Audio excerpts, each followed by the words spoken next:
It's up!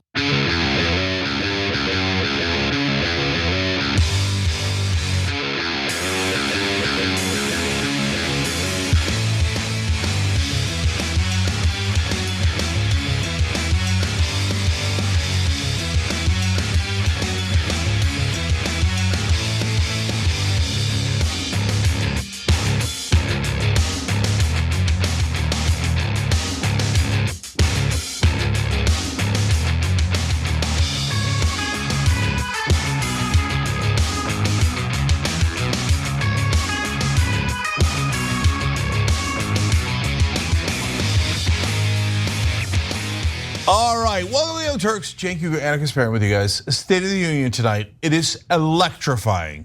Biden is gonna light up the nation, and we're gonna be here to cover it. We're gonna do play-by-play. We're gonna do commentary before, after, during, every part of it, okay? Look, are we going to make the State of the Union more interesting? I hope so. Of course, how can it be any less interesting? Anyways. Dude, for real. Okay, so we'll get to it. And as usual, of course, it'll be honest coverage that you won't see anywhere else. Everybody else in media that are also objective will take one side or the other. We'll show you what the reality is. Okay. Now, we got a lot of show for you guys. We sure do. Let's start with this. There have been so many accomplishments under this administration. It can be difficult to list them in a distilled way. There continue to be a lot of issues that Americans are facing every day, even as we see extraordinary economic news. 500,000 jobs just created in the last month. Well, that's the thing. None of it seems to accrue to his benefit. Well, people say that, but then this president has exceeded expectations again and again politically and functionally. Pete Buttigieg, President Joe Biden's transportation secretary, is providing a little bit of spin to the reality that most Americans do not, in fact, feel the positive impact of Joe Biden's policies. And I think it's worth getting into, especially as Biden is set to address the nation with the State of the Union. Cenk, before I get to the details on how Americans really feel about the Biden administration, you want to jump in? Yeah, I like how he's accomplished so much, it's difficult to list. Well, give it a shot, big guy. See how it turns out for you. So we'll go. Well, actually, we do have that video where he attempts to list the accomplishments of the Biden administration. Of course, void of any important caveats, which we will provide. But stay tuned for that.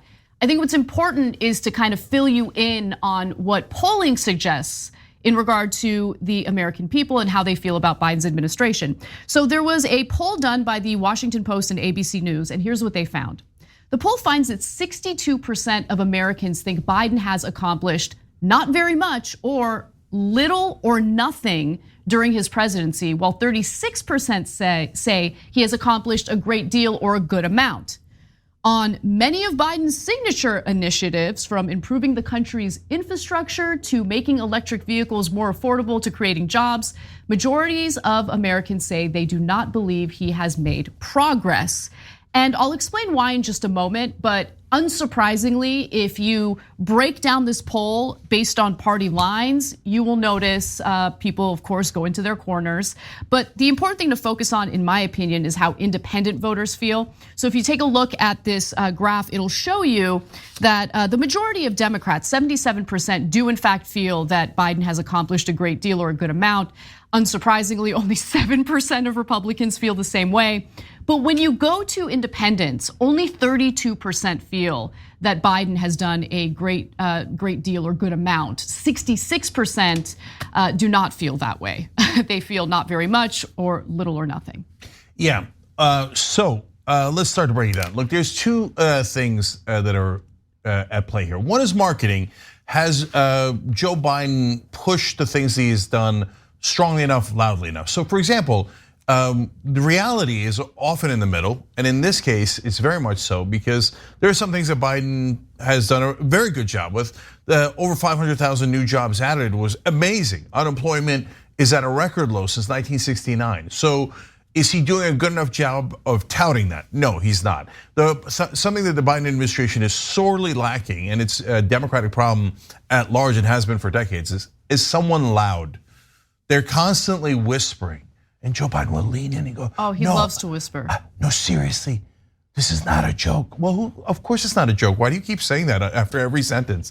Anyway, so they need someone to, like Trump, for all of his downsides, he would say, me get you more employment, more jobs. And people heard, geez, I guess he got us more jobs. And the Democrats were like, no, he didn't. And then no one would get hurt. So it's definitely partly a marketing problem. The other problem though is, and I think the majority of it is substance. So they didn't actually pass bills that help you, they passed bills that help corporations. We're gonna do more of that in a second. But the third slight issue, kind of an asterisk, is timing. So this link to the substance. So for example, on drugs, they say, well, it's weird, American people are saying that their drug prices are not lower. Well, that's not at all weird, because their drug prices are not lower. They passed a law saying about 10 drugs or so their price can be regulated. The great majority of which happens in 2026. Yes. That's 3 years from now. Only one, the insulin prices kicked in, and that was a month ago. So of course nobody thinks their drug prices are lower, because almost none of the drug prices are lower. And in fact, they protected thousands of drugs from being challenged in terms of their price. So it actually is counterproductive. And then, but everybody in Washington is always flummoxed. They're always like, well, I don't get it. Like, how come people don't love Biden? Look at the numbers of independents that Anna pointed out, 32%. That's the most important number. Then look at people like Pete Buttigieg on television, and it's wall-to-wall Buttigieg from the Democratic side and the mainstream media side. And you'll see the biggest disparity of your life. Everybody, all the pundits will tell you, oh, Biden's great, oh, he's getting accomplished, so it's historic. But the independents show you, no, it hasn't affected our lives at all.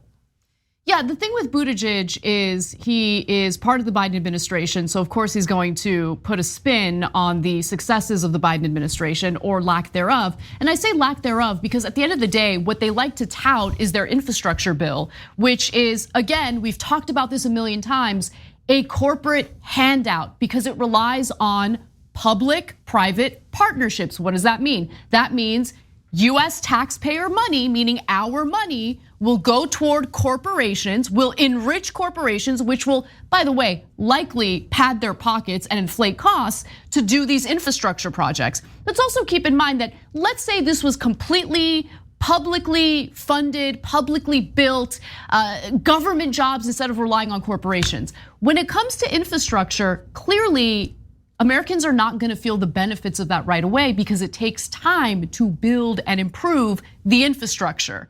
Okay, so to kind of hang your hat on that is ridiculous because Americans base the success of your policies by looking at their own lives to see whether or not they've seen any material improvement. And for most Americans, they have not. The child tax credits, which Biden swore up and down he was gonna make it permanent, those expired, okay? Americans certainly felt that. So when you talk about, oh, the drug prices, you're so right, Cenk. It's Medicare that would be able to negotiate the prices for 10 pharmaceutical drugs and it wouldn't go into effect until 2026. How are you gonna tout that? Come on. But let's give you some more. By the way, the mainstream media figured out how to tout it. When it passed, every single outlet called it historic reform. That's a joke, total and utter joke. It's meant to actually cover up the incredible abuses of the drug companies on all other drugs. Now, let's also talk a little bit about how Americans have little confidence in either Biden or the Republican Party. So if you think that this is just a damning indictment of the Democratic Party, you'd be mistaken because it turns out that most of them do not have much faith in Kevin McCarthy's leadership in the House either. So just under 2 in 10 Americans have a great deal or good amount of confidence in the speaker to make the right decisions for the country. That's what the question was. 71% have just some or no confidence at all. Similarly high 72% say they lack such confidence in congressional Republicans. Look, there is a clear breakdown in our political system. This isn't turns out most voters prefer Democrats over Republicans or vice versa. No, they are upset with, and they should be upset with, the lack of leadership that we've seen from lawmakers on both sides of the aisle. On the looming fight over the debt limit, most Americans are closer to Biden's position than the GOP's, and most dismiss Republican plans to investigate the government's weaponization as political, okay? So they look at the Republican plans to either cut or privatize Social Security, and they're like, we don't want that. It's almost as if Americans just want some financial stability in their lives. And if you give them that, they are far more likely to support you and your administration. They have not received that from the Biden administration, despite what you hear from Pete Buttigieg and other members of the administration. Yeah, so the media can't figure out two phenomenon here. They're like, number one, well, they don't seem to like Biden or the Republicans, so which side are you guys on? No, it's super clear. Look at all the polling, okay? And this poll's not alone. You have about 36% that are against Biden no matter what, hardcore Republicans, you're never gonna move them, and about 36% of Democrats who listen to NPR, read New York Times, watch CNN, MSNBC, and you're never gonna move them. They're gonna think that Biden's a demigod no matter what, okay? So that leaves about 30% of the country that decides all of the elections, okay? Yep. And so that 30% dislikes both sides, and the media scratches their head, why? Well, I got news for you, here's why, because the middle is correct. And they're not at all moderate in the terms of how Washington reporters label things. No, they're pissed because nothing ever gets done. And so this also leads to the second mystery for the reporters, and you're welcome, Washington reporters, for deciphering these things that I think are relatively obvious. So why are even Democratic voters dissatisfied with Joe Biden? Because in the Washington world, they're like, he passed all these bills and they were all historic. I know, because we did giant headlines calling them historic. So why aren't people satisfied? Because look at the bills, you knuckleheads. All of the bills give everything to corporations first, and then if you're lucky, the voters come in dead last. Now with Republicans, the corporations come in first and last. That's the only thing that the Republican bills serve. The voters are never considered in Republican bills. Only when it comes to culture war narratives. Yeah, culture war, sure. Yeah, but on economic issues, right? So that's why you have 30% of the country that's in the middle that decides elections going, I don't like either side. And you keep telling me Biden did something, but it has not affected my life 1 inch. And you're right, you're absolutely right. And all these corporate media goons are totally wrong and trying to trick you by saying, oh, he did amazing things and you should like corporate Democrats and corporate Republicans. No, you're right to loathe both. Well, let's move on from the president of the United States to the vice president of the United States, because Kamala is certainly having a tough time.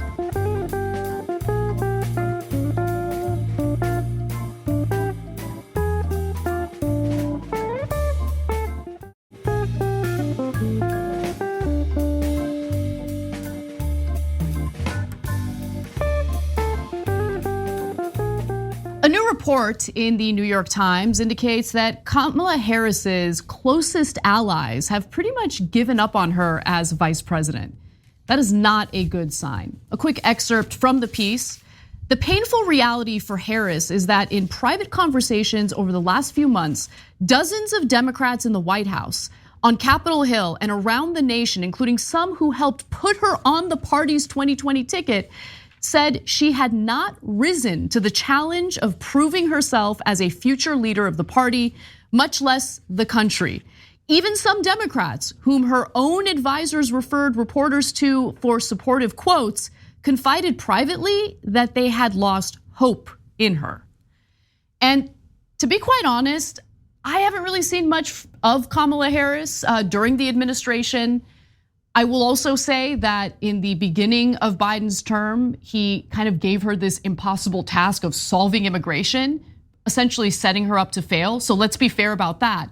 But Kamala Harris really does seem to struggle with everything right now, including public speaking engagements, explaining what the Biden administration stands for. I mean, you keep seeing these instances play out over and over again, to the point where her closest allies are now pretty much abandoning her, especially in the context of this New York Times story and the interviews they conducted with them. Yeah, so look, I don't know if she's nervous. I don't know what's going on, but she's clammed up. And she's not doing the Biden administration any favors. She's certainly not doing herself any favors. And I have suggestions on how she could turn it around. But I think that the number one issue is that we expect that our leaders, politicians, businessmen, people, cable news anchors are really smart. And I got news for you. I don't think they are. Because I'm gonna suggest some things that she could easily do, even within the confines of her job, that I bet she's never even considered. I'm not sure anybody in Washington's considered. I bet her top allies haven't considered. So let me just note, Biden has an upcoming book titled The Fight of His Life, and Joe Biden refers to Kamala Harris as a work in progress. No, they have a bad relationship. There's no question about that. And so that sets her up for failure. Let's keep it real. It does. So there's that. And I think that there is some truth to the nerve. She appears nervous every time she has a speaking engagement. I'm like, are you okay? If it feels like she has a fear of public speaking, when we know that, especially as a former prosecutor, I mean, we've seen her cross-examine people like Brett Kavanaugh during hearings. And so you can see the confidence in that context. But today, when you see her at public events, it's actually kind of shocking how she seems incredibly uncomfortable, nervous. Now, according to the New York Times, Harris chose to avoid the media for an entire year after the disastrous interview you're about to watch, in which she could not answer whether or not she had been to the border. So here's that moment. Do you have any plans to visit the border? I'm here in Guatemala today. At some point, we are going to the border. We've been to the border. So this whole thing about the border, we've been to the border. We've been to the border. You haven't been to the border. And I haven't been to Europe. And I don't understand the point that you're making. Yeah, I mean, no, I haven't been to the border because guess what? Policymaking doesn't require you to be in the exact place. What's gonna happen if I visit the border? What new information am I gonna get out of that, right? I mean, I would have been dismissive of the question and I would have moved forward with what the Biden administration intends to do, what their ideology is when it comes to immigration, how it allegedly differs from the Trump administration, even though he extended a lot of the Trump era anti-immigration policies. But nonetheless, I mean, after that, she just decided, I'm not gonna do interviews for a full year. Now, last year, the Biden administration apparently tried to pull a similar move on Kamala Harris, similar to her basically being like the person to solve immigration. They had her, or wanted to assign her as the person who deals with the baby formula shortage. And she's like, no, she apparently declined. And I think that was the right move. Yeah, so that's actually a perfect case for what I'm gonna say. So number one, just to again say, it's not like she's not in a difficult position. First of all, the vice president has no power. That makes it difficult to begin with. Number two, Biden picked her, but then weirdly decided to ambush her as his own vice president. It's almost Trumpian minus the violence, right? Go do the unsolvable immigration problem. Baby formula, everybody hates that we're out of baby formula. You're a woman, go stand in front of some new shipments, okay? Yeah. And there's a little bit of sexism in there, plus you go handle another nuclear problem and make it seem like it's your problem, not my problem. And real quick, let me jump in. These are problems that require congressional legislation. When you talk about the baby formula shortage, that was a result of Abbott Industries, okay, the top producer of baby formula, not investing in its own company to basically improve or fix the machinery that they had there, which is why the baby formula ended up being tainted with bacteria and it killed literal babies in the country as a result. So it's to say, hey, Kamala Harris or one person in the executive branch deal with this is ridiculous. Of course that sets someone up for failure. I hear you. And what's even harder is if Kamala Harris came up with a plan to blame Abbott Industries because it's correct, my guess is the Biden administration would have tackled her and said, that is a beloved corporation. We can never cross them. Remember, they're our bosses. So, well, then now you're even further bound. Now, but at the same time, her supporters can't help themselves. They always make arguments about racism and sexism and historic this and historic that, whether it makes sense or not. Like one of her former staffers is like, she's 5'2". And all the chairs, they're made for white males. He didn't say white. He didn't say white, to be fair. But they're made for ex-vice presidents who are male and they're taller. Dude, don't complain about that. That's insane, okay? Then you look stupid and petty, okay? Who cares about the chairs? That's why she can't do her job, because of the chairs. So look, we're the fairest show in America. We're telling you what the issues are. So what, now to be further fair, let's be constructive. What could Kamala Harris do, but that she's choosing not to do? As always, two things. One is rhetoric, the other is substance.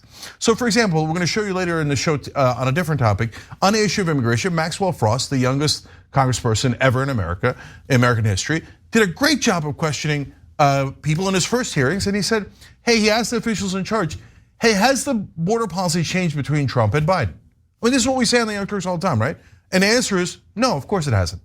Can people just walk into the country? Do we have an open border? No, of course not. No, the enforcement is the same exact thing as it was under Trump.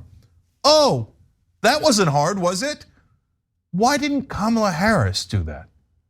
It's so simple. So immigration is a tough thing to solve, but you can go out there and be like, it's the same policy. Every Republican who says that it's an open border policy is lying, and Lester Holt, you should check them and say this is totally unacceptable. Stop lying to the American people about what the actual policy is. By the way, also stop lying to the immigrants who are getting hope because they think that it's an open border because Republicans are lying to them, okay? And it's driving up illegal immigration because of Republicans. Come on, guys. This is not hard. Maxwell Frost just showed it to you. What is he, 29, 13? If he can do it, Kamala Harris, you can do it, okay? And then on the substance, come up with a plan. Okay, so you say, one thing I can't stand about this New York Times piece is normal mainstream media, like, oh my gosh, she is so animated about abortion. What does that mean? That doesn't mean anything.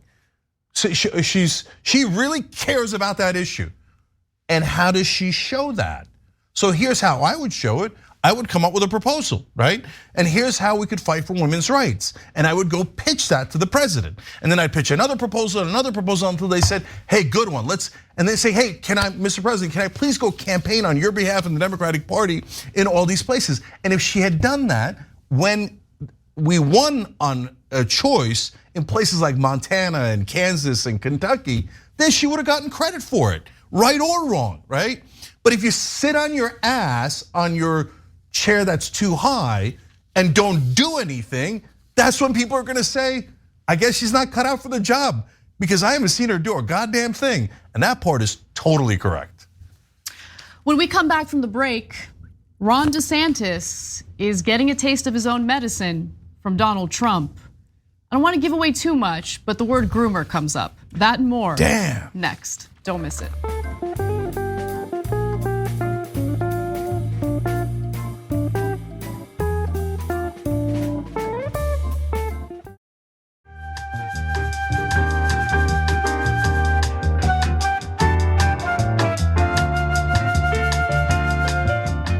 All right, back on TYT, Cenk, Uygur, and Kasparian, and two American heroes.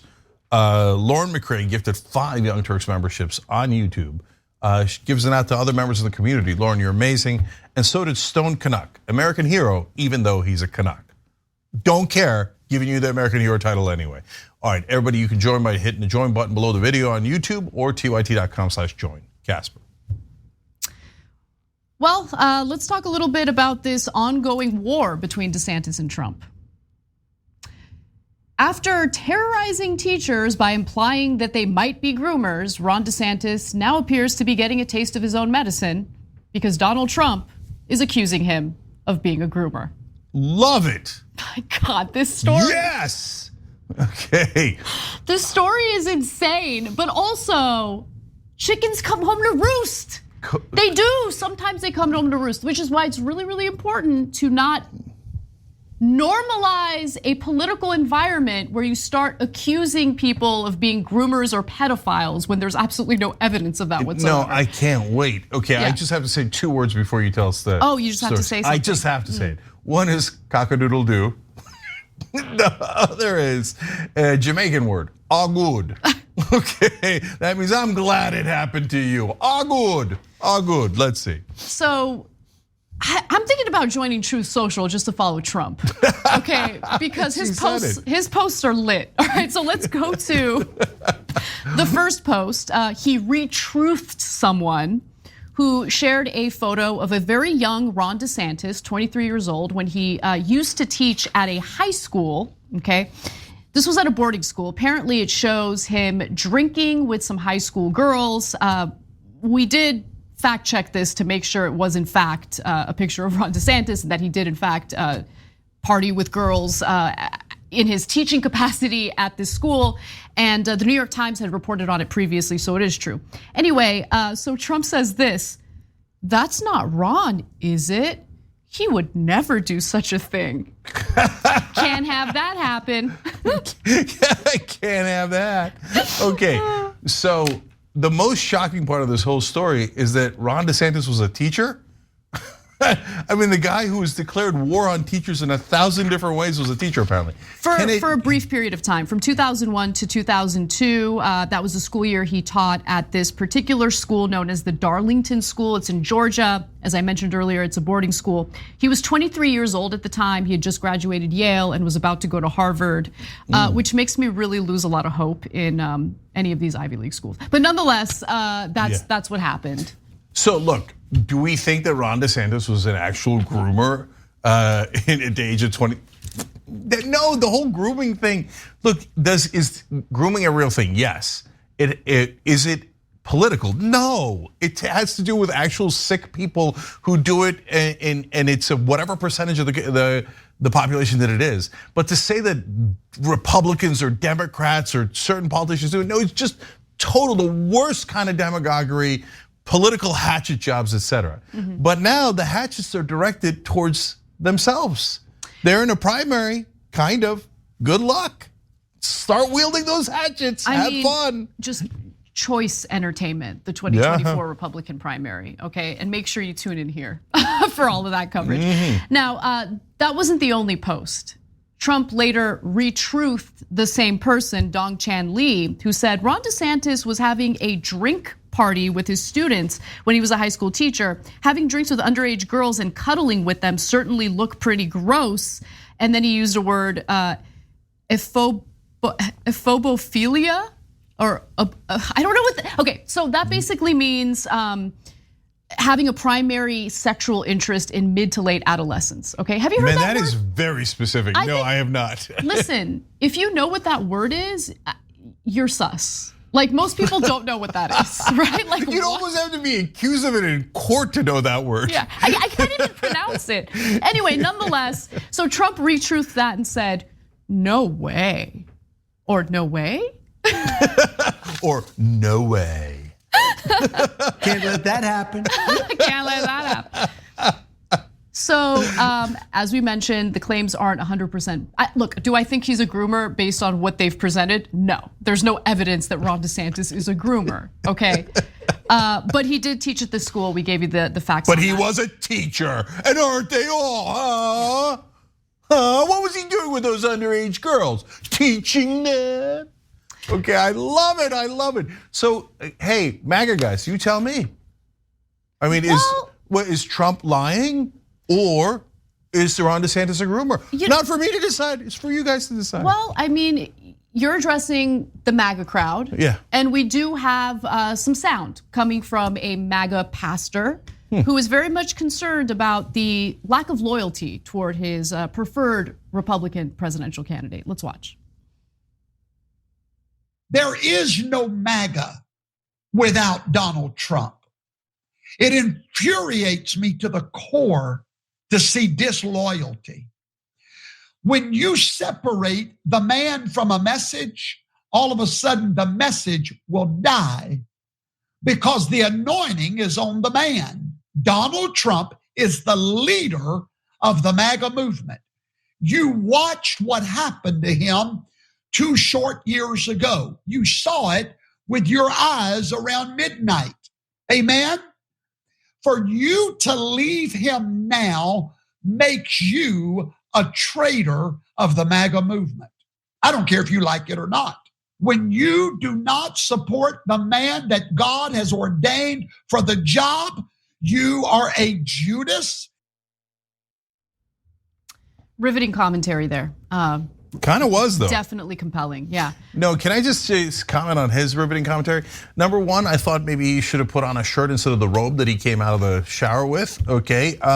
But most importantly, that's actually, believe it or not, he's a lunatic. But remember, the base is not so mentally stable, okay? That's the kind of language they love. So when he starts putting it in religious terms, anyone who's disloyal to Trump is a Judas. Oh, that's gonna resonate. That's gonna leave a mark, okay? But the most important thing he said was, the anointing is around him. So if you're not religious, you're like, I don't know what you're talking about, right? But for religious folks, you'll know what that means. That means that God anointed him. So it's not about a movement even, it's not about a party, it's about God chose him. He didn't pick DeSantis or Nikki Haley or whatever. That's gonna resonate with the core of the base. And like, although this is fun and I got my popcorn ready, this thing might be over before it even starts. I don't know that Ron DeSantis can take hatchets like this. Well, no, that's what I wanted to comment on. Look, Trump is so willing to hit below the belt and he'll stop at nothing. He wants to win. And keep in mind, Ron DeSantis, for the most part, hasn't responded to Trump's insults. He did very briefly mention how he easily won his reelection. And that was a response to Donald Trump claiming like, I made Ron DeSantis, he'd be nowhere without me.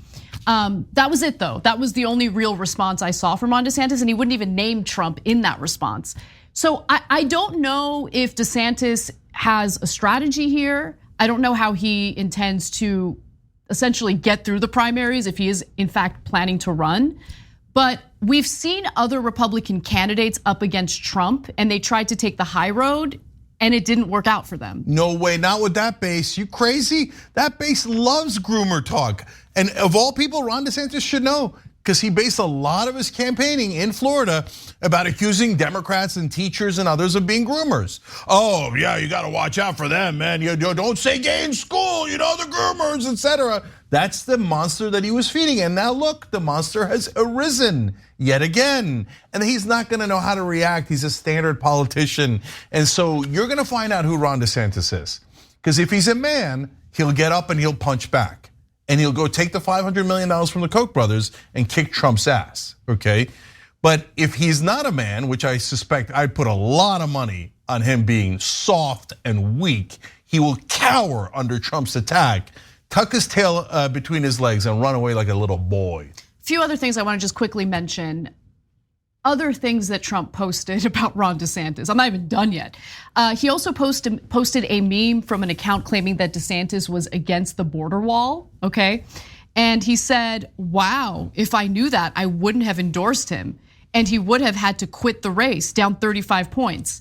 And then he also tries to claim that Ron DeSantis has some affiliation with Black Lives Matter and Antifa, which is the most laughable thing I've ever heard in my life. Yeah, when I think Ron DeSantis, I think Black Lives Matter.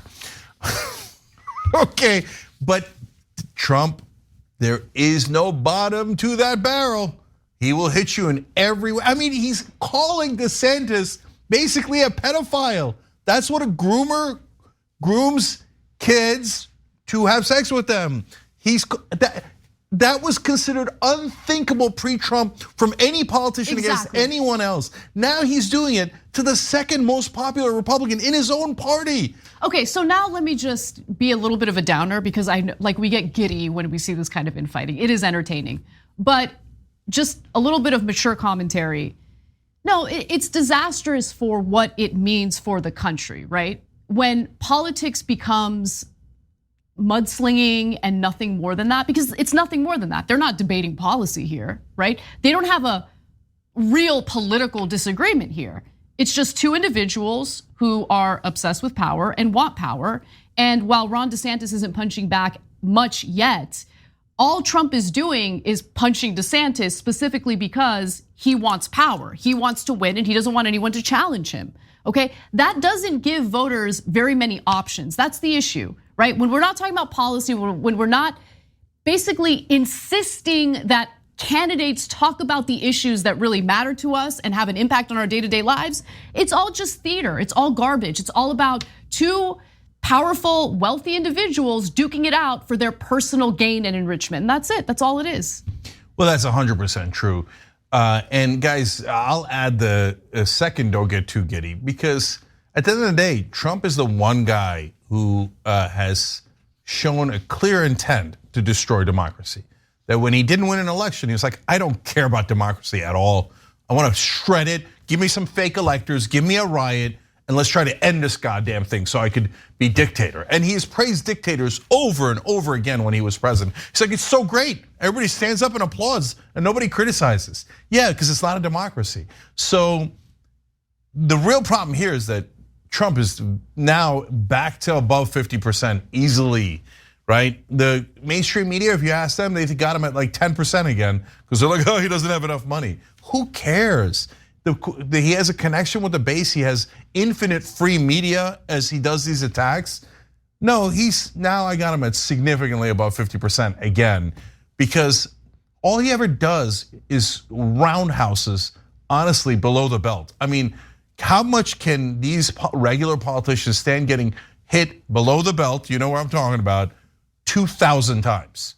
I don't think any of them can stand it. That's why I keep saying, yeah, I know I'm using inflammatory language, but at some point you need someone to man up, and I don't mean that in a gender way, right? I mean, please get us a strong woman who will punch back at this son of a bitch, right? Somebody with strength, right? I would love for that to be on the Democratic side. Unfortunately, that side is filled with weaklings, right? But as Trump is showing, so is the Republican side.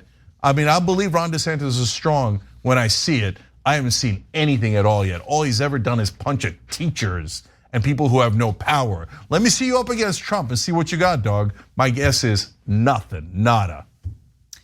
All right, we're gonna take a break. When we come back, there was a hearing in the House regarding immigration. 2 Border Patrol agents were involved, and they spoke truth about what's really transpiring in the southern border. That and more coming right up.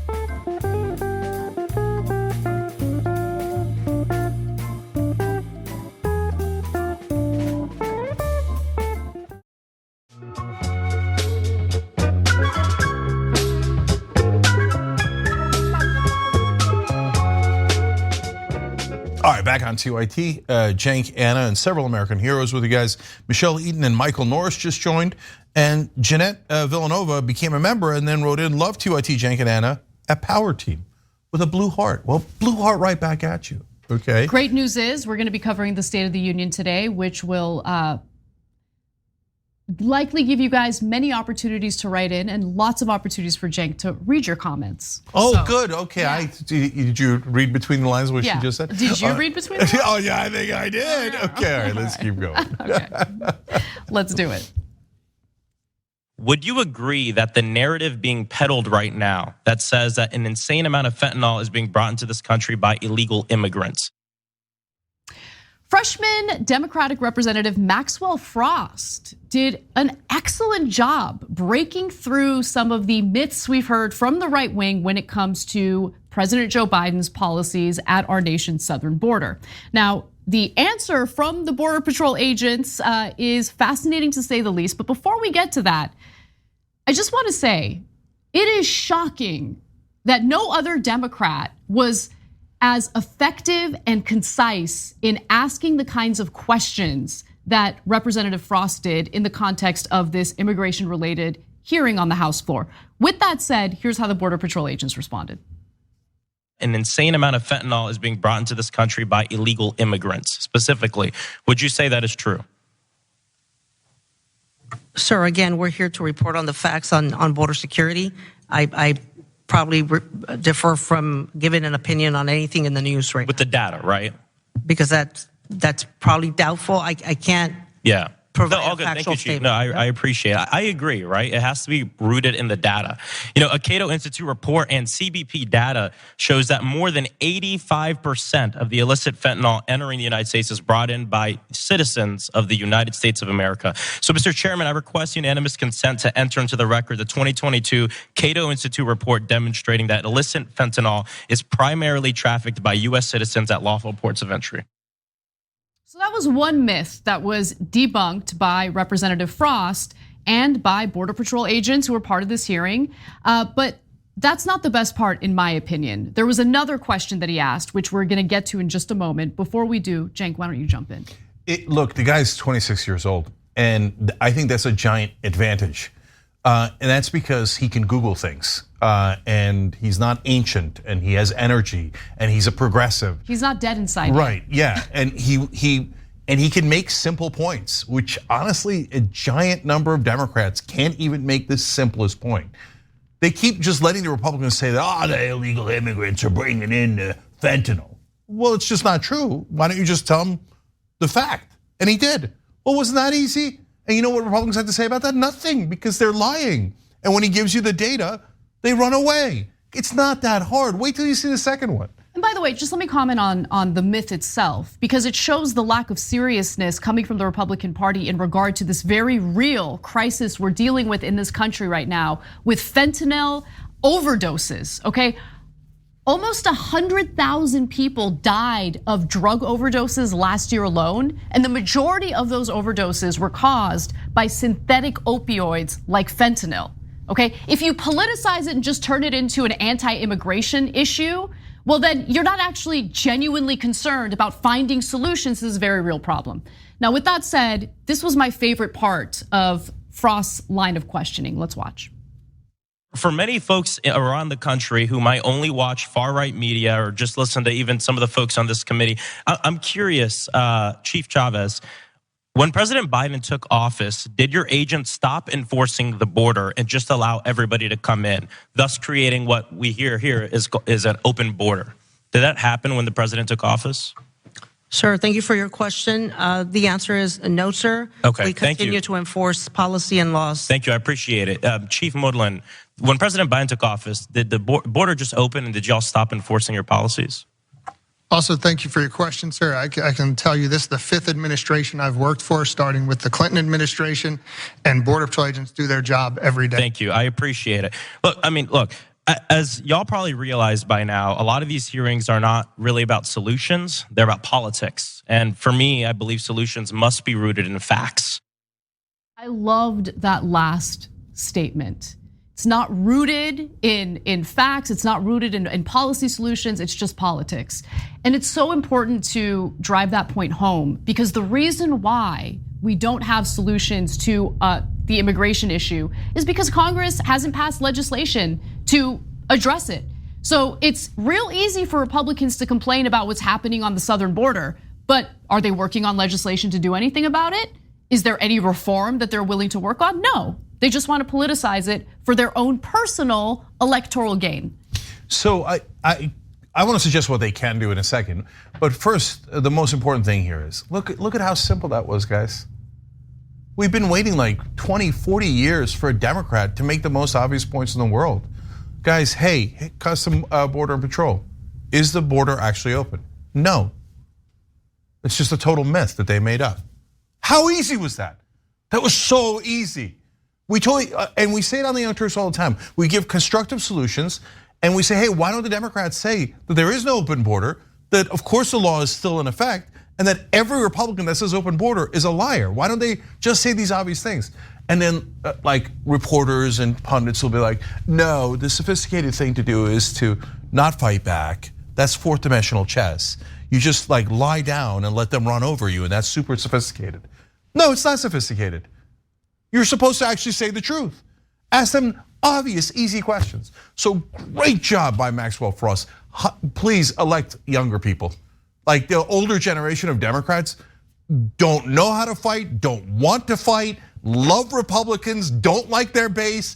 Get them out of the goddamn way. Get some new blood in there, make sure they're progressive, and look at the difference that makes. Look, I don't know how much age really makes a difference, okay? Like, let's not be unfair to some of the great moments that older Democrats had during similar hearings. Maybe not on immigration, but with members of the financial sector. Katie Porter does a great job in fighting back. Katie Porter's like 40 years younger than the average Democrat. Okay, but that's fair if you're gonna put it in that context, but she's not considered a spring chicken. That's what I'm trying to say. Yeah, he's 26, that's incredibly young, I get it, right? And she's a normal mom, right? But But number one, she's definitely on the younger side. But guys, I mention age because I think of like Dianne Feinstein and Steny Hoyer and Schumer and Pelosi. No, they need to step aside. Yeah, and I totally agree with you. I mean, they don't know. They don't know. Again, they don't know how to fight, and most importantly, they don't want to fight. Even Bernie doesn't want to fight. I love Bernie, but God, he would rather hide in shame than fight a corporate Democrat. He'll say general, broad points, but he won't actually name names. To be fair, Maxwell Frost hasn't named names either on the corporate Democratic side. I'm sure that he's been told by everyone in Washington, you better not do that. That is very rude. That can get things done. We do not want actual change. But so far, fantastic for Maxwell Frost. And guys, what do you want to do about immigration? Well, why don't they debate it for once? Like many years ago, they tried. Now, like probably over a decade ago. It was in 2014. Yeah, about a decade ago, where they got together in a back room and tried to negotiate a deal between Lindsey Graham and some Democrats, et cetera. And they came up with this awful proposal where it was 14 years as a pathway to citizenship. That's twice what indentured servants used to serve, right?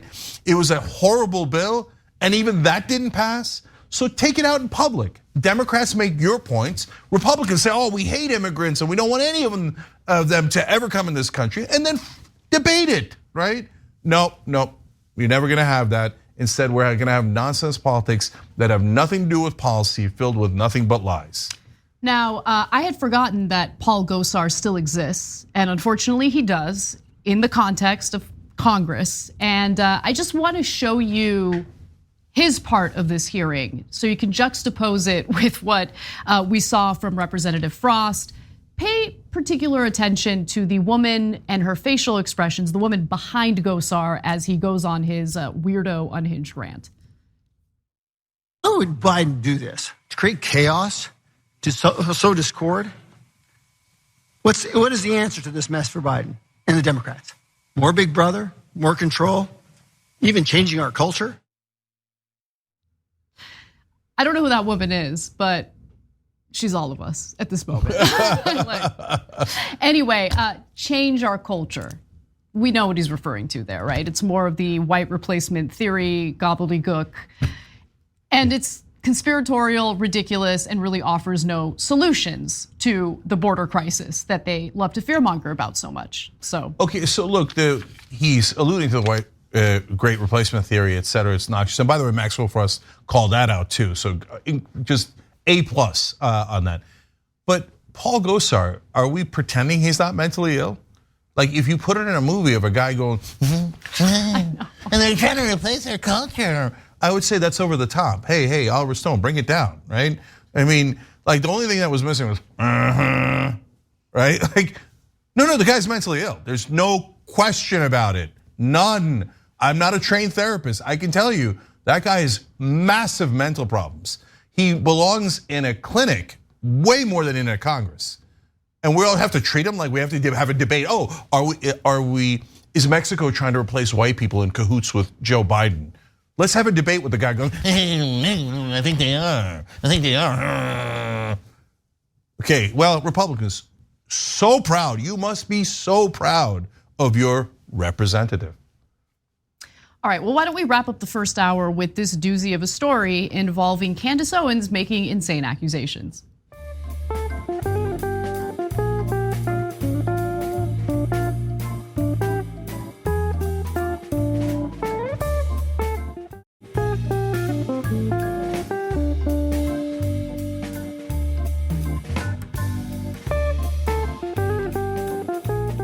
Stephen has a lot going on.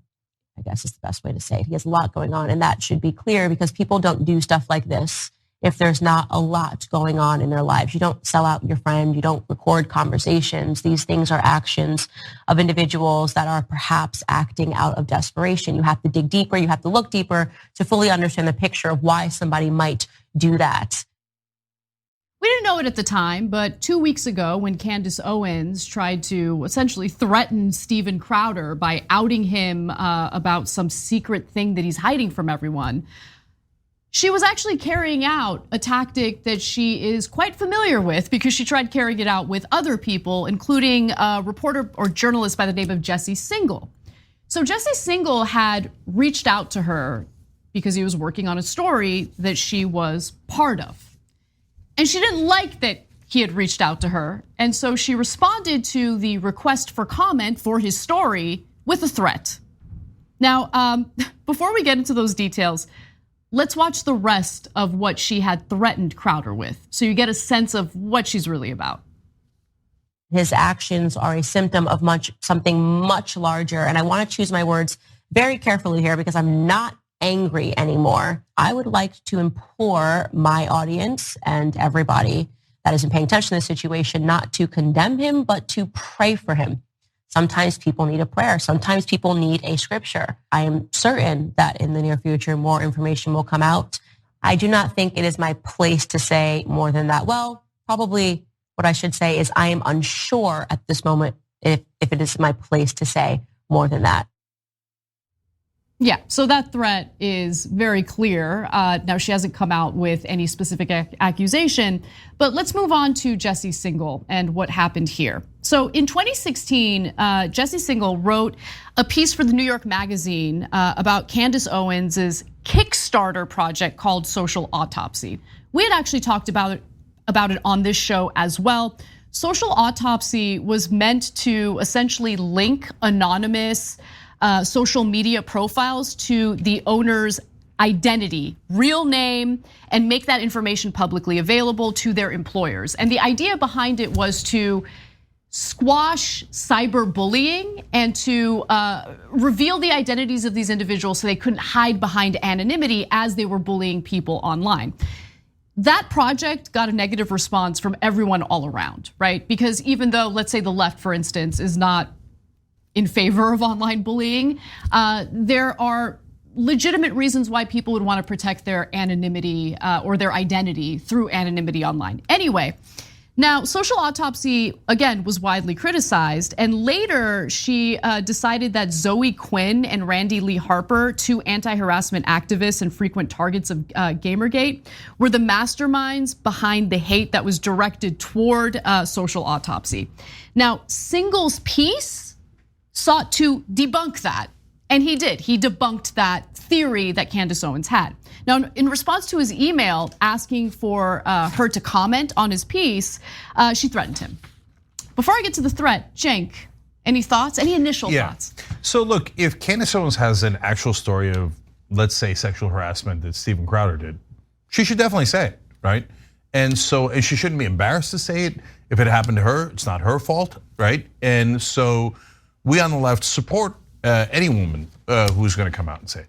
Now, there's a giant but in there. Candace Owens is a giant liar. And so if she's making up cases of sexual harassment, that is doubly bad. Because number one, you're defaming people that might not have done it.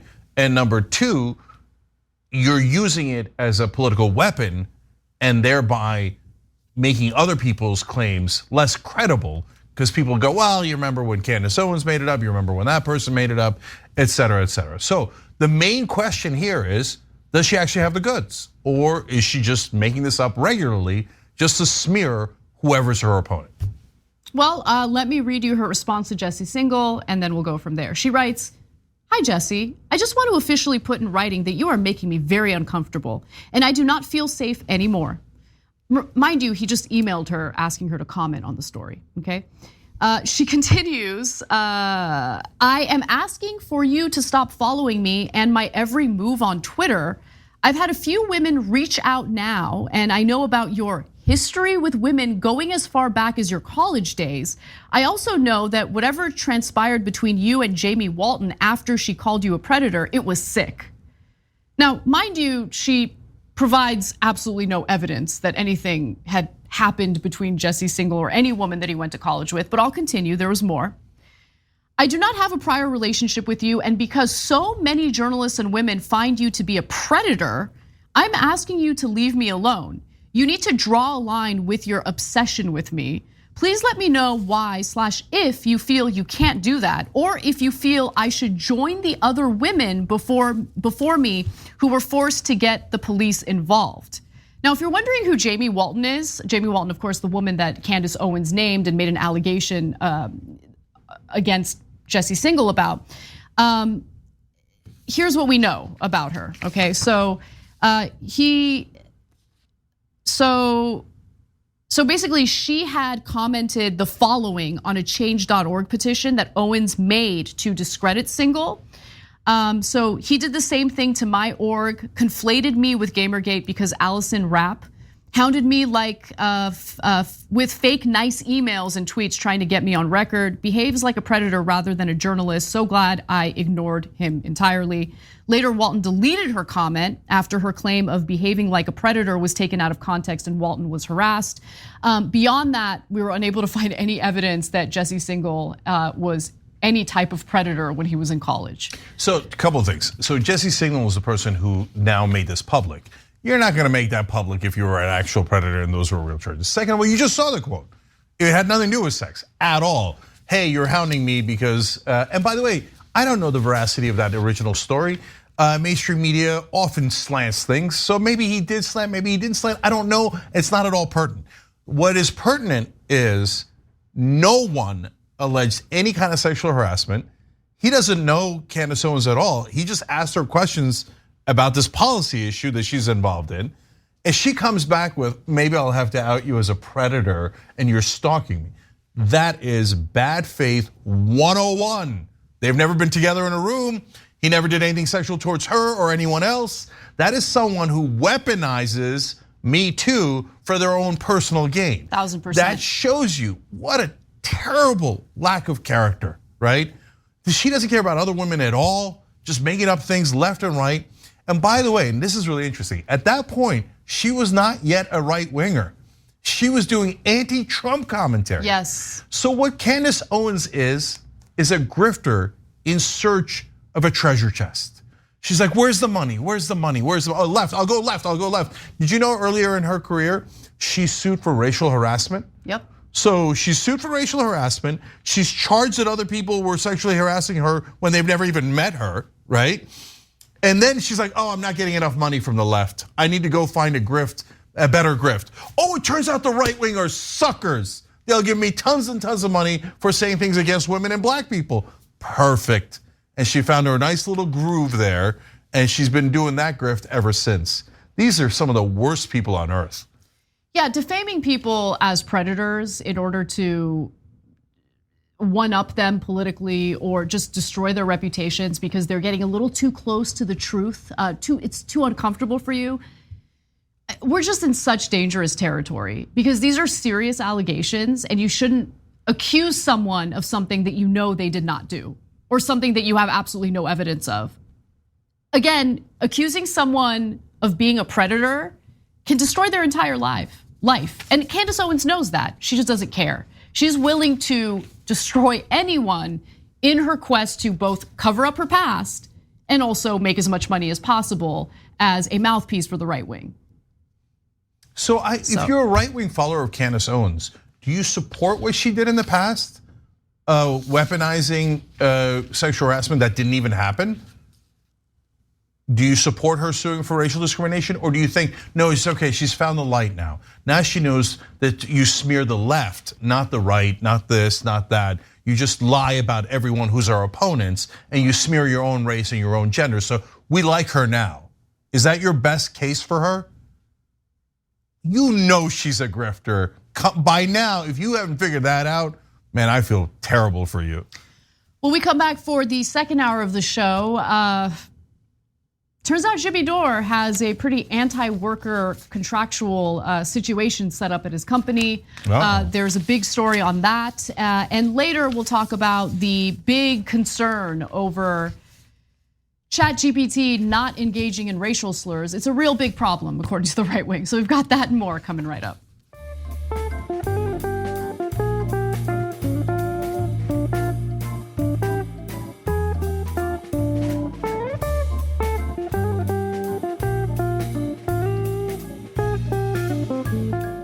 Thanks for listening to the full episode of The Young Turks. Support our work, listen ad-free, access members-only bonus content, and more by subscribing to Apple Podcasts at apple.co/TYT. I'm your host, Cenk Uygur, and I'll see you soon.